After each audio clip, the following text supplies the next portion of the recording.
శ్రీమాన్ బలివాడ రమేష్ గారి ఆధ్వర్యంలో మరియు అలాగే భీమర్శెట్టి వాసుదేవ్ గారు, కిషోర్ గారు వారి ఆధ్వర్యంలో ఇంత చక్కటి కార్యక్రమం సాగర తీరాన అఖండ దీప సాగర హారతి కార్యక్రమంలో మాకు కూడా పాల్గొనే భాగ్యాన్ని వారి కల్పించేందుకు ముందుగా వారికి ధన్యవాదాలు తెలుపుతూ, నేను మీలాగా అక్కడ కూర్చునేవాడిని అండి.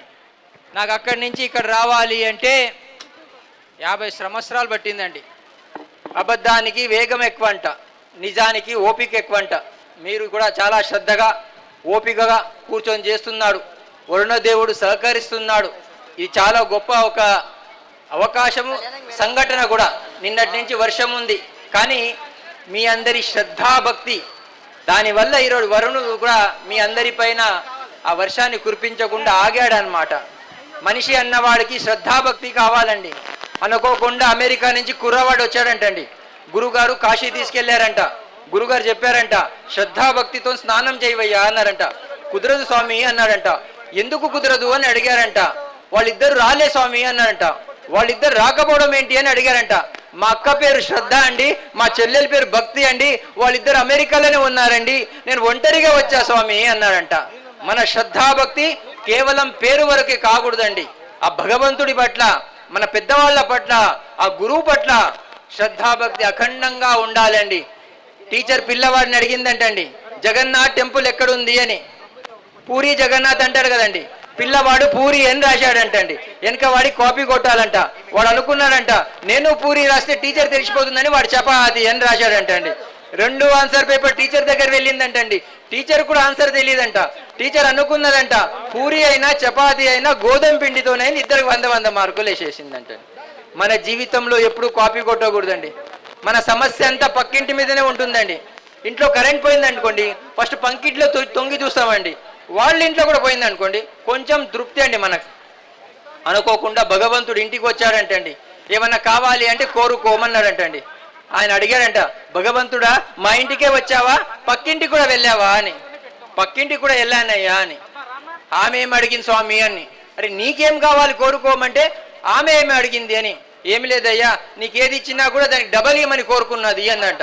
ఈమె ఆలోచించడం మొదలు పెట్టిందంటండి. ఇప్పుడు నేను ఒక పట్టు చీర అడిగాను అనుకోండి, పక్కింటి ఆమెకు 2 పోతాయి.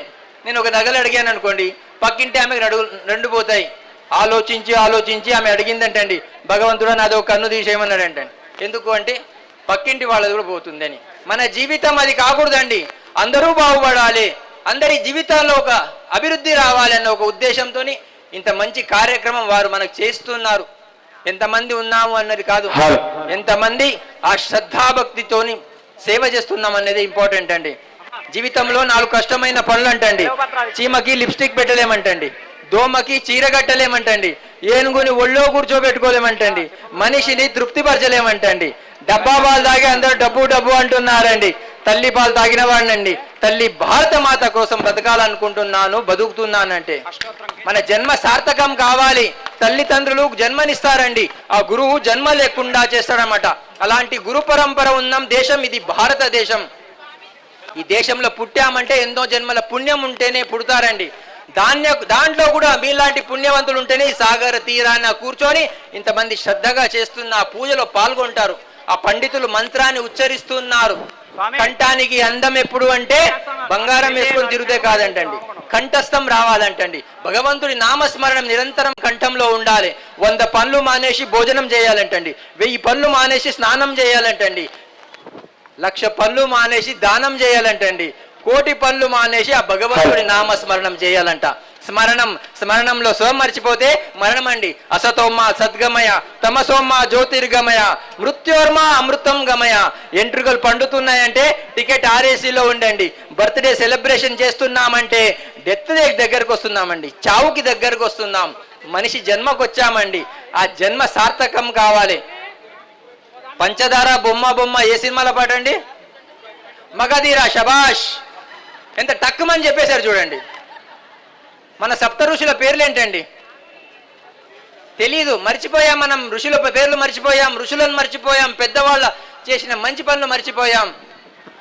గౌతమ, కాశ్యప, విశ్వామిత్ర, భరద్వాజ, అత్రి, వశిష్ఠ, జమదగ్ని, మనం అందరం ఆ ఋషుల సంతానం అండి. ఆ మధ్య నేను గిరి ప్రదక్షిణ చేసి వస్తున్నానండి. బెంగళూరు వచ్చే వరకు నా కారులో ఈ పాట స్టార్ట్ అయిందండి, పంచదార బొమ్మ అని. ఆ పాటను కొంచెం నేను మార్చానండి. పంచదార బొమ్మ బొమ్మ పంచడం నేర్చుకోవమ్మా, నువ్వు పంచకపోతే వృతాయి జన్మ, పెంచుతుంది జీవితాన్నమ్మ పంచడం నేర్చుకోవమ్మా. కాకరకాయ ఇత్తనం పెట్టి గోకరకాయ రావాలంటే వస్తుందండి? రాదండి. మన జీవితంలో మనం ఏం చేస్తే అదే తిరిగి వస్తుంది. అందుకే మంచిని మైక్లో చెప్పాలంట, చెడుని చెవులో చెప్పాలంట. కానీ చెడు ఊరంతా చెప్పొస్తామండి, మంచి గురించి చెప్పామన్నమాట. బలివాడ రమేష్ గారు ఇంత మంచి కార్యక్రమం చేస్తున్నాం. హోటల్కి వెళ్తుంటే పిల్లల్ని తీసుకెళ్తామండి, సినిమాకి వెళ్ళినా పిల్లల్ని తీసుకొని వెళ్తామండి. కానీ మన కార్యక్రమంలో పిల్లలు కనబడట్లేదండి. మనము ఆత్మస్వరూపులమండి. యవ్వనం మహాత్ములతో సంబంధం పెట్టుకోవాలి, వృద్ధాప్యం పరమాత్మతో సంబంధం పెట్టుకోవాలన్నమాట. ఆ జన్మనే సార్థకం అవుతుంది అన్నమాట. అనుకోకుండా గురుగారికి బాగా దక్షిణ ఇచ్చారంటండి. గురుగారు దాన్ని తీసుకెళ్లి దిడ్డు కింద పెట్టి పడుకున్నారంటండి. గురుగారితో పాటు ఒక దొంగ కూడా వెళ్ళాడంటండి, ఎట్లయినా డబ్బుల్ని దోచుకోవాలి అని. ఆయన కూడా ఒక పక్కకు దిండు వేసుకొని పడుకున్నాడంటండి. రాత్రి గురుగారు బాత్రూమ్కి వెళ్ళారంటండి. ఇన్న దిండు మెల్లగా లేపి చూశాడంటండి, కానీ డబ్బులు కనబడట్లేదంటండి. ఆశ్చర్యపోయాడంటండి. గురుగారు బాగానే డబ్బులు తెచ్చారు, దిండు కిట్ట పెట్టి పడుకున్నారు, కానీ డబ్బులు కనబడట్లేదని గురుగారు రాగానే అడిగాడంటండి.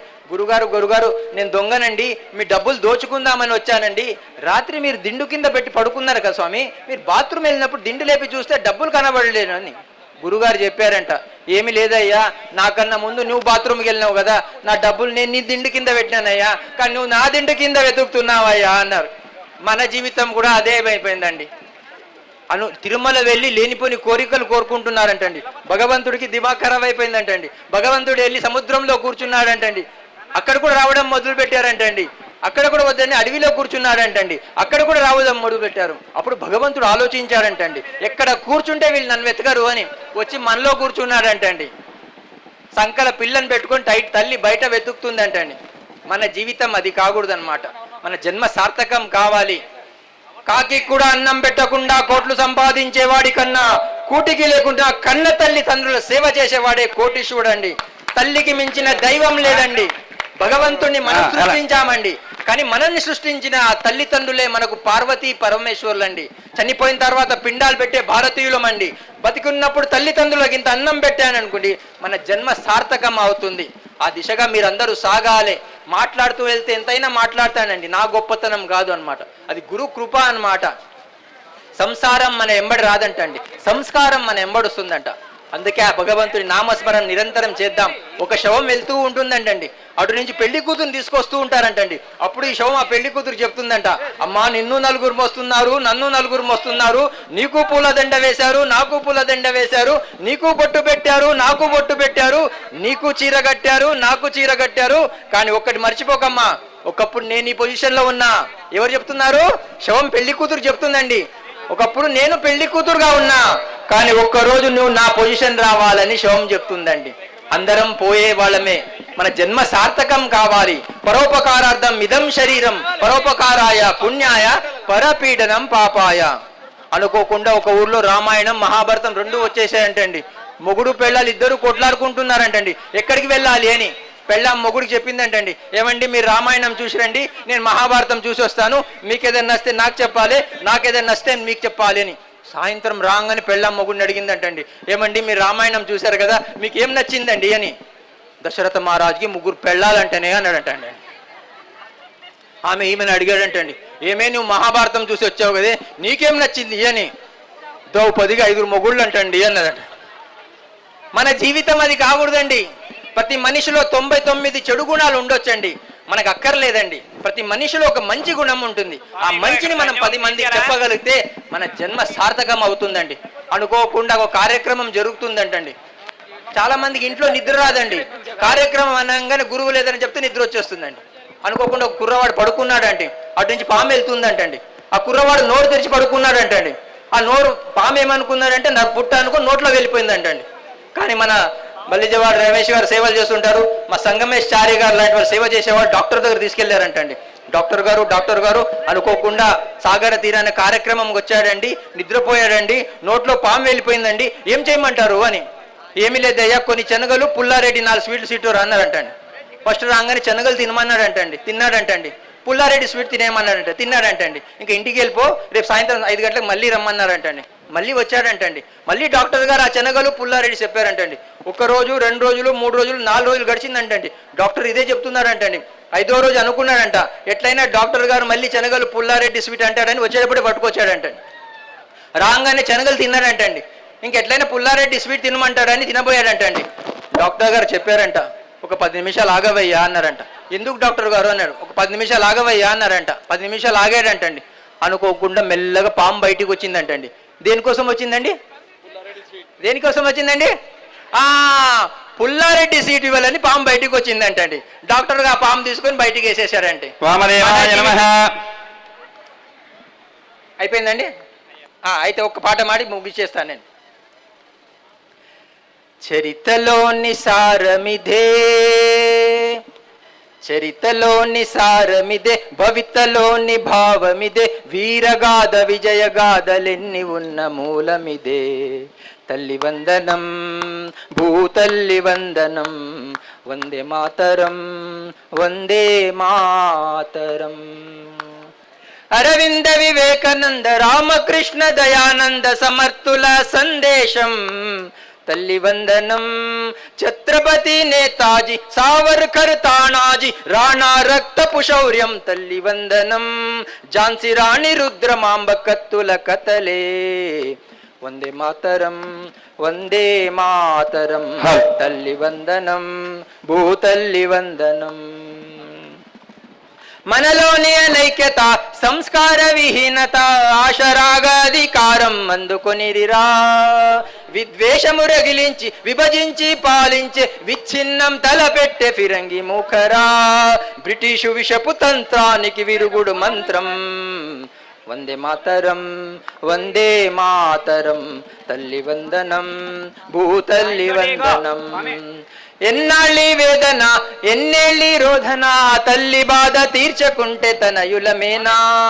విశ్వశాంతి వారధివై, విశ్వానికి సారథివై, విద్రోహుల గుండె చిల్చు చంద్ర పిడుగువై, విజయ శంఖమెత్తు అదురు భువన బోంతరం. వందే మాతరం, వందే మాతరం.